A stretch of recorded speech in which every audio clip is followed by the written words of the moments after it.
For the last several years, people have been talking about the future of combat being drones, and you've probably watched all kinds of drone combat, but it could be that the future of combating drones is not something new, but something that's well over 100 years old.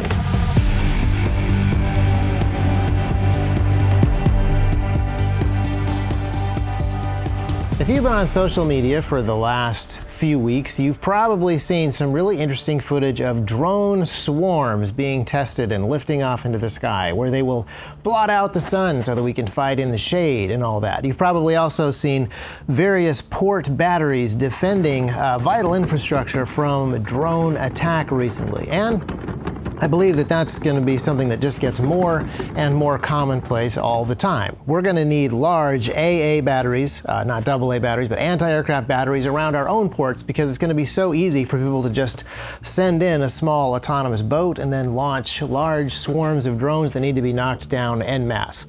But for the individual soldier, for the Minuteman, as we focus on small arms here at T-Rex Arms, the best way to combat this is going to be a small automated turret on your shoulder, like in the Predator movies.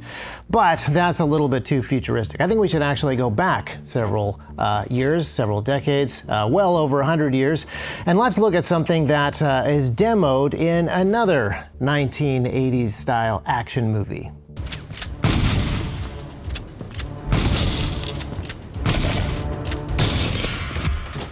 In Terminator 2 Judgment Day, Arnold Schwarzenegger demonstrated that the way that you fight autonomous killing machines from the 21st century is using shotguns from the 19th century, and specifically a 10-gauge shotgun made by Winchester in 1871. Now, a lot of people have talked about using shotguns to battle drones, and you can even see people doing this in Ukraine, because a shotgun that is designed for shooting down birds is possibly going to be effective for knocking down a drone. They are, after all, just basically robot birds. But there are some difficulties. They're a little bit tougher than birds, and they've started to move a little bit faster than your average skeet shooting challenge. And so it's time for us to maybe move away from 20th century 12 gauge back to 19th century 10 gauge, or maybe even bigger. Now, before we get too big, let's just talk a little bit about how the gauge works as a measurement system. It's actually super complicated. It is the spherical diameter of a pound of lead that is 1 gauge. And then half a pound of lead in a spherical shape is your 2 gauge shotgun, and so on. It's easier if I just put a graph up right here, which Ryan will make later. Actually, no, Ryan's working on the Range Day app, because by the time you watch this video, we'll have a massive upgrade to that app. I will make this graph later. But in the past, we had very large shotguns firing very large shotgun shells to take out very large crowds of birds, non-robot kind. Punt guns were around 1 gauge down to 2 gauge, which is this diameter here, and they were pretty impressive to use. That 10 gauge shotgun that Arnold Schwarzenegger used to shoot robots from the future was built in 1871 by John Moses Browning. It was a pretty common gauge at that time because shotgun shells usually used black powder. The Winchester company asked John Moses Browning to make them a 10 gauge shotgun, and he said a pump action would be superior for this particular type of firearm, and they said, no, we are a lever action company, make us a lever action shotgun. Can you do that? And he said, well, I am John Moses Browning after all, so of course he did. Then that gun had to be reinforced in early 1900s, I think 1901, so that it could be used with modern smokeless powders, which pack considerably more punch and have higher chamber pressures, which kind of was the beginning of the end for 10 gauge shotgun shells. By the 1930s, there was a new 12 gauge Magnum shell. We had better shot and we had better powder, and so you could shoot turkey and geese and some of the bigger waterfowl with the new 12 gauge shells, and 10 gauge kind of got relegated to the dustbin of history, almost. You can still buy it. This is Federal Rifled Slug in 10 gauge, which we'll look at the internals of that in a moment, and then you can still buy 10 gauge shotguns. There are replicas of that particular robot fighting Winchester that are available now. And then Browning still makes a modern 10 gauge, which is very nice. But it is kind of a niche round because most of the things that you would want to do with shotguns, you can do with 12 gauge. Unless you want to shoot down fast drones that are coming at you really quickly. In that case, the larger diameter and power of 10 gauge might be worth revisiting, or maybe something bigger than 10 gauge. Graphic overlays are fun, but it's better if you actually have physical items to look at and to compare. So this is a 12 gauge, this is our 10 gauge, and we can rapidly go up in size. 8 gauge, this is almost 6. I'll tell you why it's almost 6 in a minute. And then we go all the way up to our 2 gauge right here. So there's a bunch of different things that we could do once we have a larger diameter. When you are using specialist shotgun shells, specialty shells that are packed with different stuff, this larger diameter lets you shoot more of it. It's kind of a no-brainer. We've spent a lot of time dialing in specific shotgun loads for specific types of birds. But when you go for electronic game, maybe you want slightly different stuff. If you are to go back to, say, the 1970s, not the 1870s, let's not be crazy here, the 1970s and Vietnam, we had something called the SPEW project, which was designed to determine whether or not flechettes would be an ideal jungle fighting weapon. The idea was that flechettes would be small and be able to penetrate vegetation, but still spread out as if you were firing a shotgun or a salvo type firearm, and get a number of people named Charlie that were hiding in the jungle. It turned out that this was not a great plan. It actually wasn't the best way of dealing with dense foliage, but it could be worth bringing back flechettes for killing drones in the sky. Now, we already have a bunch of specialized munitions that we fire out of a 40mm tube, and that's not drastically different from the old-fashioned 2 gauge. What I'm thinking about is something that is a little bit more of an intermediate target, and something that provides us with a little bit more of an intermediate diameter shell. So, as we go back to the flechettes, here's the general idea.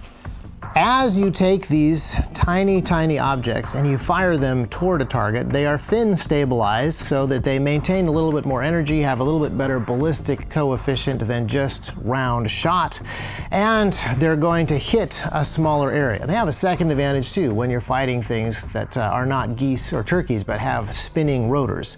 The odds that this long cylindrical rod actually gets hit by a spinning prop is better than a round piece of shot. Now, I forget exactly which size of flechettes these are. I believe these may have been developed by the Niblick project, and these are actual Vietnam-era flechettes. You can buy these in bulk, by the pound, because we still have a bunch of them lying around, and I got these from Sarco. So they're a very interesting thing to experiment with, but for maximum drone killing capability at distance, I think we should go with something that's a little bit larger and potentially maybe made out of tungsten. So, if you follow me through this theory that we're going through, if we go from, say, a 12 gauge to a 10 or an 8 or a 6 gauge shotgun, we can pack considerably more stuff that goes a little bit further distance and is better at delivering energy to specific kinds of targets.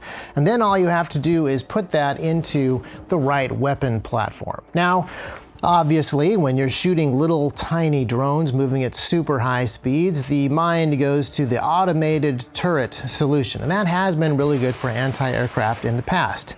And I think that it's going to continue to be really effective in the future. But if you are operating in the field, if you're dismounted infantry, if you have a small number of guys and you don't need to shoot down giant clouds of drones, but just a few small ones, it is going to be really easy for you to have smaller stuff and difficult for you to have large calibrated machine-mounted automation.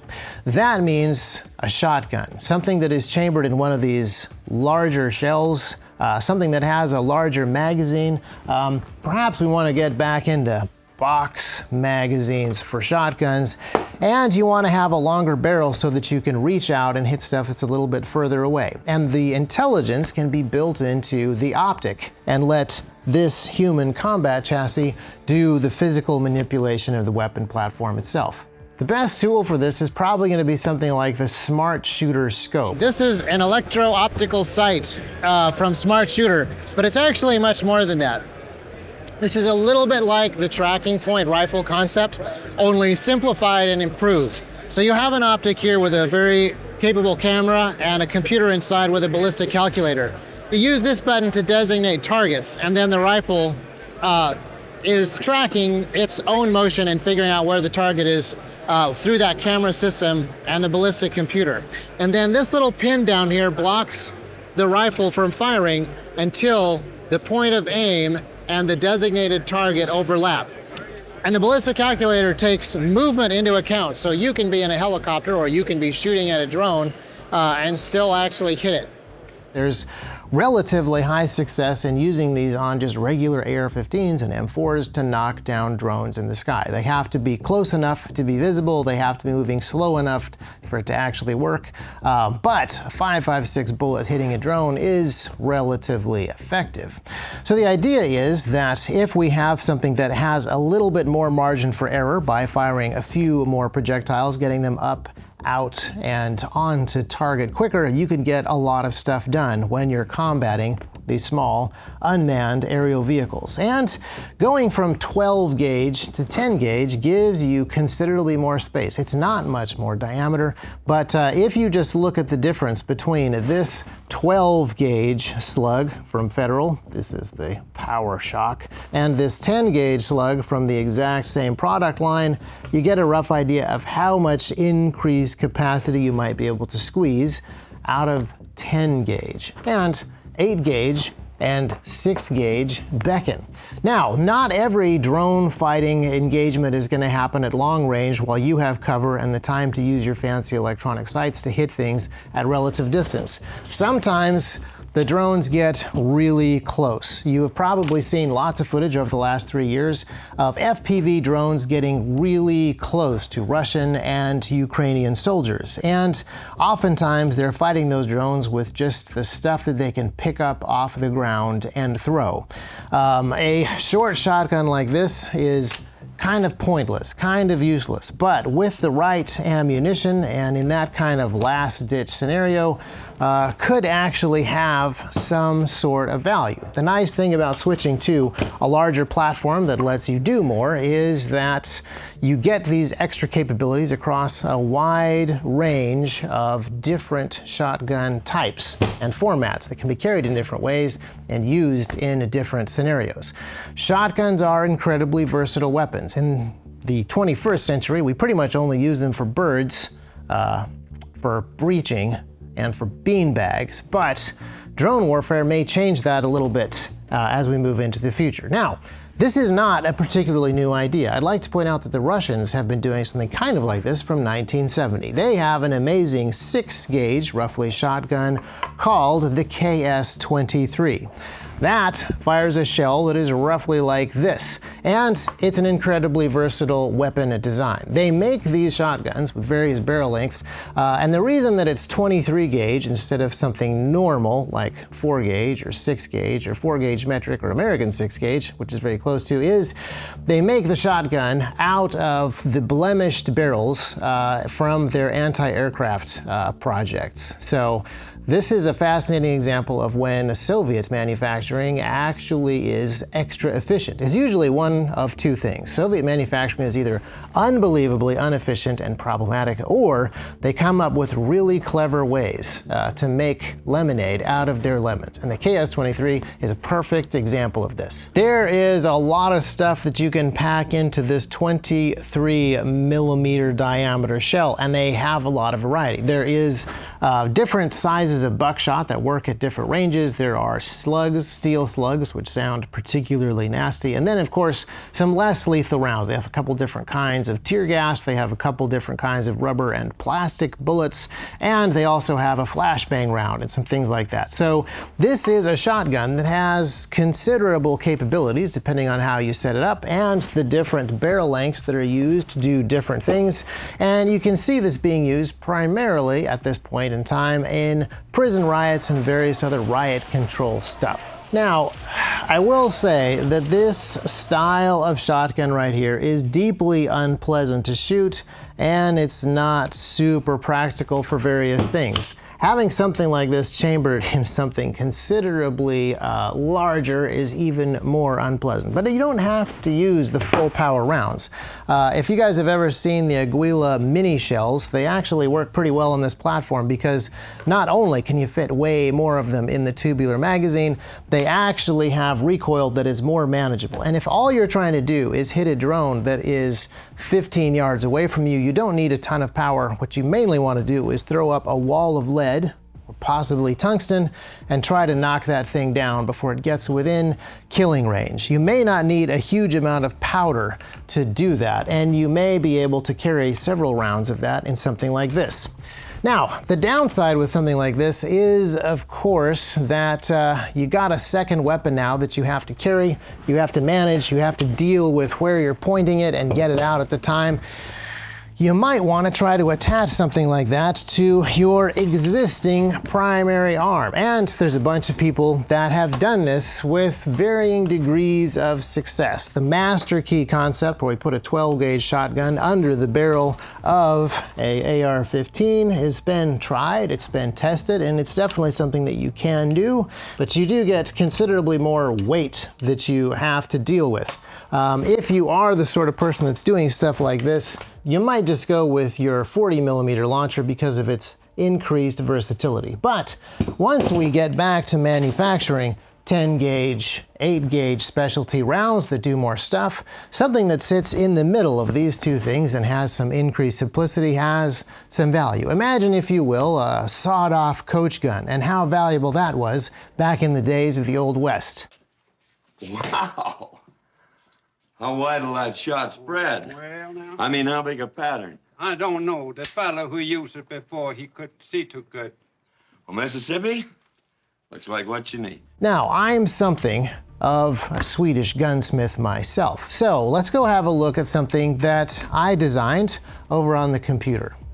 The idea is to take an underbarrel shotgun like this and go from being something that is large, something heavy, that's something that interferes quite a bit with the ergonomics and operation of the weapon, and make it a little more streamlined and easier to use for regular rifleman activities. So over here we have an underbarrel shotgun in 10 gauge that can really easily be operated. It's highly integrated into our guard here. In fact, if you look at it, you can see that it's built directly into the guard. All of our reinforcement that is necessary is attached here, and it's a very simple break action, so you just rotate it straight down to insert the shell and lock it shut, and you're good to go. It doesn't give you fast operation, it doesn't let you run multiple rounds, but for a last-ditch knockdown an FPV drone Hail Mary kind of shot, 10 gauge of good flechettes or tungsten pellets with a nice spread pattern is better than nothing. And it's probably worth carrying around an extra 1.5 to 2 pounds, depending on the reinforcement. I haven't quite worked that out. Yeah, in certain circumstances, I would definitely prefer this to a lighter rifle. This is going to be a lot faster and lighter than a dedicated weapon system, and it can use the optics. Whatever aiming you're using on your regular rifle already there, it's already slung, it's already ready, it's already something that you're handling well and safely. So yeah, it's an intriguing idea for somebody to run with. And going from 12 gauge to something more like 6 gauge gives you considerably more power in that single shot. This is really what those large anti-aircraft batteries are doing when they try to knock down aerial threats. Throw a huge wall of lead out there as quickly as possible, and they do that with a high cyclic rate. This just does this in an instant with a large diameter shell packed with tungsten rods or pellets, depending on what we find works best. Now, I don't like exposed triggers on weapons without safeties. The safety on this thing is a little plastic cover. Pops out of the way right there, giving you access to the trigger. Simple, straightforward, protects the mechanism when it's closed, and then when you break the action to insert another shell, it automatically pops it closed so you don't accidentally bump the striker.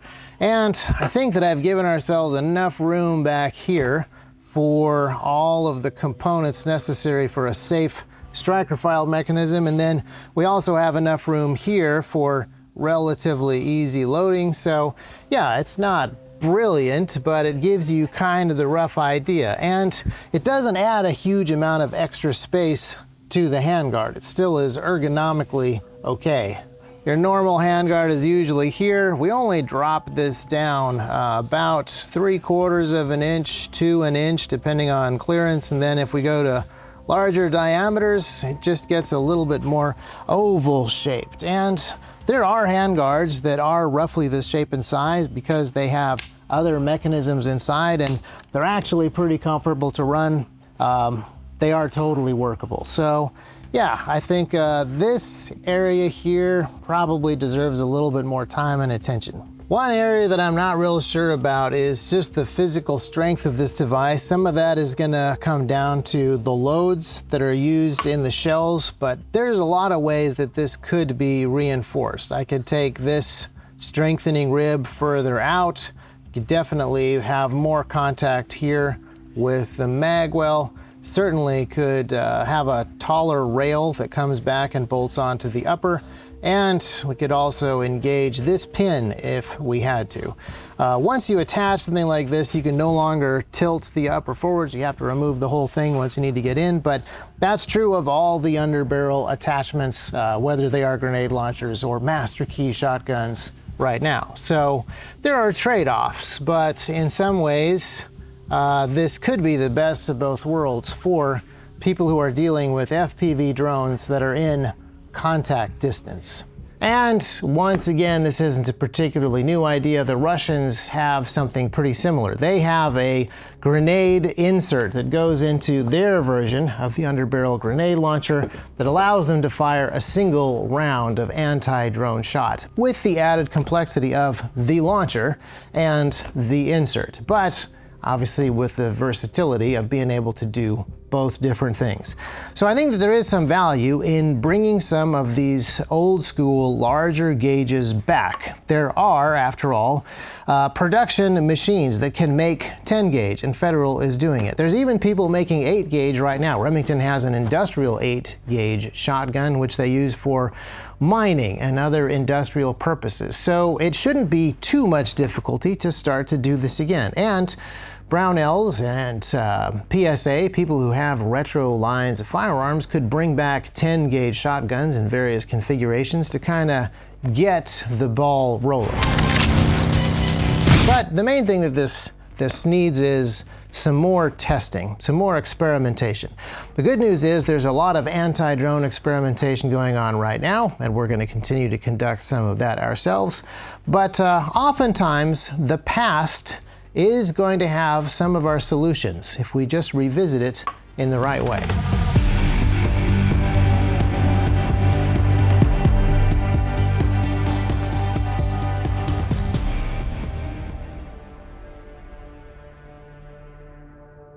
Part of the reason that I've been thinking about this is I've been reading my kids a book called The Old Man and the Boy, which talks about a boy being trained by an old man how to hunt in Depression-era southeastern America. And what's interesting about that is almost all the hunting that they do with the same 2 shotguns. Doesn't matter whether it's dove, quail, turkey, goose, or buck. They use the same shotguns and different ammunition for the same thing. The versatility of shotguns is really fascinating, and the fact that we have really amazing modern firearms that are affordable and work really well, and that we can run different types of ammunition across a wide range of different firearms that we have here in the armory, it's kind of gotten us away from the value of the humble shotgun. And in difficult times, regardless of why they're difficult, that's probably a lesson that we should get back to. Also, I recommend the book.